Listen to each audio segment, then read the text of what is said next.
দেখুন এখন অ্যারেস্ট হোক বা সাসপেন্ড হোক যাই হচ্ছে এটা হচ্ছে ফেস সেভিং অ্যাক্টিভিটি, মুখ বাঁচানোর জন্য।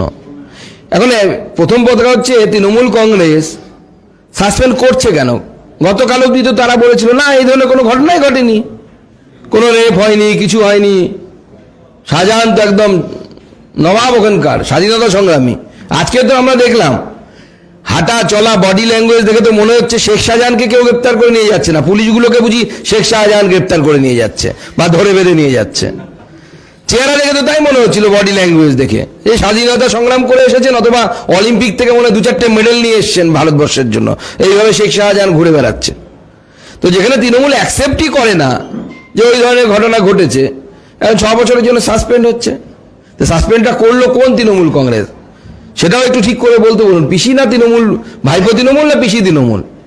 কারণ ওদের স্পোক্স পার্সন বলছে ভাইপো করেছে তার জন্য হয়েছে। আমরা জানি না পশ্চিমবঙ্গের আলাদা সংবিধান আছে কিনা। ভারতবর্ষের সংবিধান বলে জনগণের দ্বারা নির্বাচিত যে সরকার তার একজন মুখ্যমন্ত্রী, বিধায়ক দল বৈঠক করে মুখ্যমন্ত্রী হিসেবে ঠিক করেছেন মমতা বন্দ্যোপাধ্যায়কে।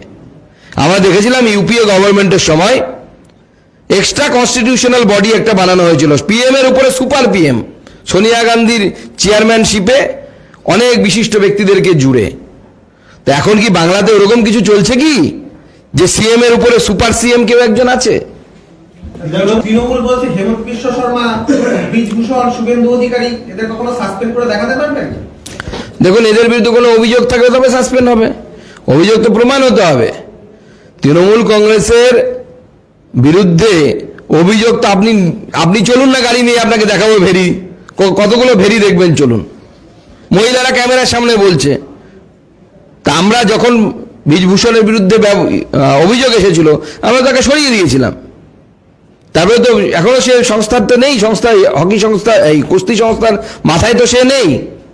এবার একটি সাংবিধানিক সংস্থা বা কোনো নির্বাচিত সংস্থা যদি হয়, সেখানে নির্বাচনে যদি কেউ জয়ী হয় আপনি তো তাকে আটকাতে পারেন না।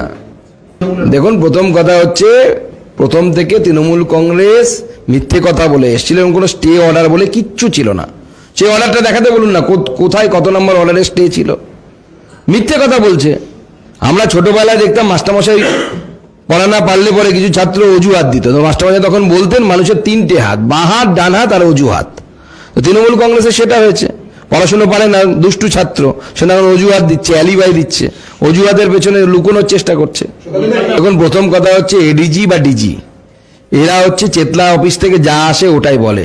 এগুলো পশ্চিমবঙ্গের প্রশাসনিক পদ নেই, এগুলো হচ্ছে রাজনৈতিক পদ হয়ে গেছে। যে ডিজি এখন, যে ভদ্রলোক ডিজি আছেন তার জন্য তো মমতা বন্দ্যোপাধ্যায় ধর্নায় বসেছিলেন। আপনি ভূভারতে একটা ইনস্ট্যান্স খুঁজে বের করতে পারবেন কোনো মুখ্যমন্ত্রী কোনো পুলিশ অফিসারের জন্য ধর্নায় বসেছে? কোথাও নেই। তো এই পদগুলোতে যারা বসছে তাদের রাজনৈতিক যে অ্যালাইনমেন্ট সে তো পরিষ্কার বোঝা যাচ্ছে যে রাজনৈতিক বক্তব্য রাখছে। তো আজকে দ্বিতীয় কথা হচ্ছে যে ইডি কিভাবে কাজ করে। ইডিতে ম্যাক্সিমাম অফিসার যারা কাজ করেন তারা হচ্ছে IRS officer, Indian revenue service থেকে তারা আসেন। তাদের কি এই কাজ তাদের জুরিডিকশনের মধ্যে পড়ে অ্যারেস্ট করা?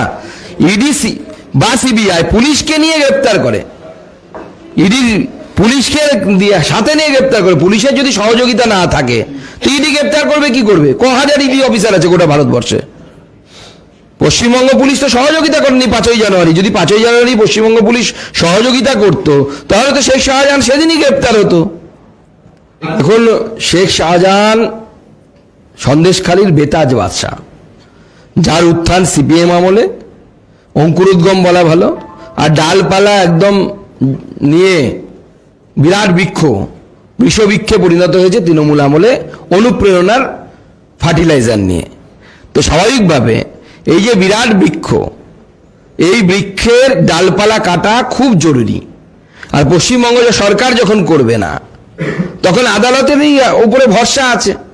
আমাদের বিচার ব্যবস্থার প্রতি পূর্ণ আস্থা আছে এবং মাননীয় বিচারপতিদের কাছে আমাদের অনুরোধ থাকবে সন্দেশখালীর মা বোনেদের হয়ে, যেই বিষবৃক্ষকে সমূলে নির্মূল করা অত্যন্ত প্রয়োজন, বাংলার আগামী প্রজন্মের ভবিষ্যতের জন্য প্রয়োজন।